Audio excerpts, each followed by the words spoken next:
பொதுவாக எல்லா பண்டிகையும் ஒரு நாள் இருக்கும், 2 நாள் இருக்கும். ஒரேடியாக 9 நாள் கண்டினியூஸான செலிப்ரேஷன்ஸ்னால் அது நவராத்திரி தான். இதில் இன்னும் ஒரு ஆச்சரியமான விஷயம் என்னன்னா, நாடு முழுக்க இந்த பண்டிகையை ஒவ்வொரு ஊர்லேயும் ஒவ்வொரு விதமாக கொண்டாடுறாங்க. இன்னைக்கு நாம இந்த எல்லா இடத்துக்கும் டிராவல் பண்ணி போய் அவங்க எப்படி செலிப்ரேட் பண்றாங்கன்னு பார்க்க போறோம். So pack your bags and let's travel. அது மட்டும் இல்லை முத்துபடிஸ், இந்த வீடியோவோட கடைசியில் ரொம்ப எக்ஸைட்டிங்கான ஒரு விஷயம் இருக்கு. ஸோ கண்டிப்பா ஸ்கிப் பண்ணாம இந்த வீடியோவை ஃபுல்லா பாருங்க.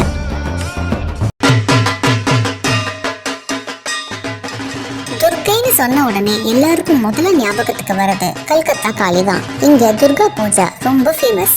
நவராத்திரியோட கடைசி 4 நாளான சப்தமி, அஷ்டமி, நவமி மற்றும் தசமி நாட்களில் தான் முக்கியமாக துர்கா பூஜையை கொண்டாடுறாங்க. துர்கா தேவி எரும மாடு ரூபத்தில் இருந்த மகிஷாசுரனை ஜெயிக்கிற நாள் தான் துர்கா பூஜையாக கொண்டாடப்படுது. கொல்கத்தாவோட துர்கா பூஜையில் பெரிய பெரிய பந்தல் அமைச்சு அங்கே துர்கா தேவி சிலையை வச்சு தாக் பீட்டுக்கு உற்சாகமான நடனமும், துணிச்சி டான்ஸ் அப்படிங்கிற பெண்கள் தீச்சட்டி ஏந்தி ஆடுற நடனமும், நம்ம கற்பனை கூட பண்ணி பார்க்க முடியாத அளவுக்கு ஸ்வீட் வெரைட்டிஸும், பாரம்பரிய பெங்காலி ஸ்டைலில் சாரீஸ் அணிந்த பெண்களையும் நிறைய பார்க்க முடியும். நவராத்திரி ஃபெஸ்டிவலுக்கு மட்டும் நீங்கள் இங்கே இருந்தால் ஒவ்வொரு ஹாலாக போய் ஸ்வீட் சாப்பிட்டே டயர்ட் ஆகிடுவீங்க.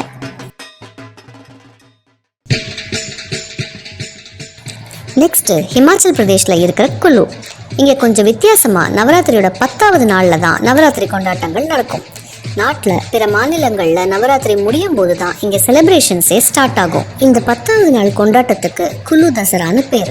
இது ராமர் அயோத்திக்கு திரும்ப வந்ததை குறிக்குது. இதுதான் குலு பள்ளத்தாக்கில் மிகவும் பிரபலமான பண்டிகையாக கொண்டாடுறாங்க. இந்த நாளில் இயற்கையாகவே அழகாக இருக்கிற குலு பள்ளத்தாக்கை மக்கள் இன்னும் அழகாக டெக்கரேட் பண்ணி பிரகாசமாக சூப்பராக ஆக்கிடுவாங்க. இங்கே இந்த செலிப்ரேஷன் ஒரு பெரிய மைதானத்தில் தான் நடக்கும். பல இடங்களில் இருந்து நிறைய சுவாமி சிலைகளை இந்த மைதானத்துக்கு ஊர்வலமாக எடுத்துகிட்டு போகிறதையும் பார்க்க முடியும். லங்கா தஹான் அப்படிங்கிற நிகழ்வோட குலு தசரா முடியும். இந்த நிகழ்ச்சியில் குலு பள்ளத்தாக்கின் தலைமை தெய்வமான ரகுநாத்ஜியின் தேரை ஆயிரக்கணக்கான மக்கள் ஒன்று சேர்ந்து இழுத்து சுவாமியை கோயிலுக்கு திருப்பி எடுத்துகிட்டு போவாங்க. உலகத்தில் இருக்கிற எல்லா இடத்துல இருந்தும் சுமார் 5 லட்சம் பேர் இந்த பண்டிகையை வருஷா வருஷம் இங்கே கொண்டாட வருவாங்க. இங்கே இருந்து அப்படியே ராஜஸ்தானில் இருக்கிற கோட்டா அப்படிங்கிற ஊருக்கு போகலாம். கோட்டாவில் நவராத்திரியை தசரா மேளான்னு சொல்கிறாங்க. இந்த ஊர் மொத்தமும் இந்த நாளில் இந்த பண்டிகையை ஒரு பெரிய கிரவுண்டில் கொண்டாடுறதை பற்றி மட்டும்தான் பேசிகிட்டு இருப்பாங்க. தீமை அழிஞ்சு நன்மை பிறந்ததுக்கு அடையாளமாக பல லட்சம் மக்களுக்கு நடுவில் 72 அடிக்கு ராவணன், கும்பகர்ணன் மற்றும் மேக்நாதோட உருவ பொம்மைகளை எரித்து இந்த ஊர் மக்கள் இந்த நாளை கொண்டாடுறாங்க. இந்தியாவில் இருக்கிறதுலேயே இங்கே தான் ராவணனோட உயரமான உருவ பொம்மையை வச்சு நவராத்திரி கொண்டாடுறாங்க. இந்த நிகழ்வுக்கு அப்புறமா 20 நாளைக்கு இந்த இடம் ஸ்வீட்ஸ், ட்ரெடிஷ்னல் ட்ரெஸ்ஸஸ், சந்தைன்னு சும்மா களை கட்டும்.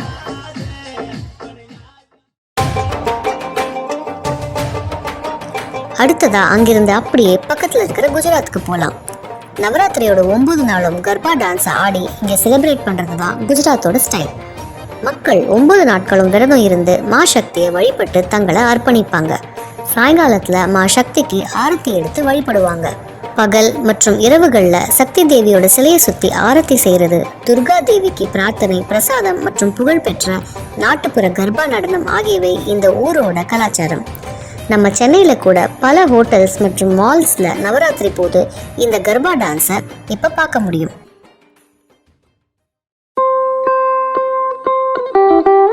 சரி வாங்க, இப்போ நம்ம சவுத் சைட் போகலாம். கர்நாடகாவில் இருக்கிற மைசூர் தான் இது. நவராத்திரி அதாவது மைசூர் தசரா இங்கே ரொம்ப ரொம்ப ஃபேமஸ். இங்கே சாமுண்டி மலையில் இருக்கிறது சாமுண்டீஸ்வரின்னு சொல்லப்படுற அரக்கனான மகிஷாசுரனை கொன்ற துர்கா தேவியோட அவதாரம்.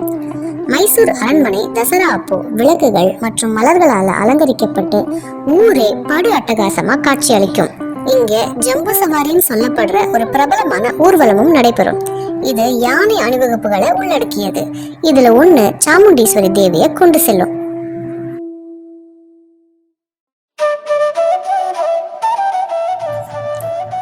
இப்போ ரிட்டர்ன் நம்ம ஊருக்கு போகலாம்.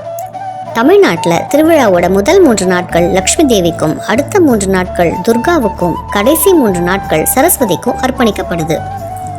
இங்கே நவராத்திரி அப்போ கொலு பொம்மைன்னு சொல்லப்படுற பாரம்பரியமான பொம்மைகளை வீடுகள், கடைகள் மற்றும் கோயில்கள்னு பல இடங்கள்லையும் நீங்கள் பார்க்க முடியும். மக்கள் அவங்க வாங்கின பொம்மையோட சேர்த்து பாரம்பரியமாக பல தலைமுறையா அவங்க முன்னோர்கள் கிட்ட இருந்து வந்திருக்கிற பொம்மைகளையும் கொலு படிக்கட்டுகள்ல அழகா அடுக்கி வச்சிருக்கிறத நம்ம எல்லா வீடுகள்லையும் பார்க்க முடியும்.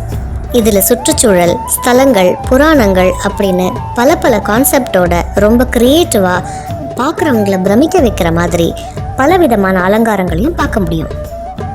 ஓகே முத்துபடீஸ், எங்க கூட சேர்ந்து நீங்களும் இந்த நவராத்திரி டிராவலை என்ஜாய் பண்ணியிருப்பீங்கன்னு நம்புறோம். வீடியோவோட ஆரம்பத்தில் சொன்ன முக்கியமான விஷயம் என்னன்னா, எப்படியும் நீங்க எல்லாரும் சூப்பரா உங்க வீட்டு கோலுவை செட் பண்ணியிருப்பீங்க. உங்க வீட்டு கோலுவோட போட்டோஸை இந்த இமெயில் அட்ரஸ்க்கு ஷேர் பண்ணுங்க. அந்த அழகான போட்டோ கலெக்ஷன் கூடிய சீக்கிரமே நம்ம சேனல்ல டெலிகாஸ்ட் ஆகும்.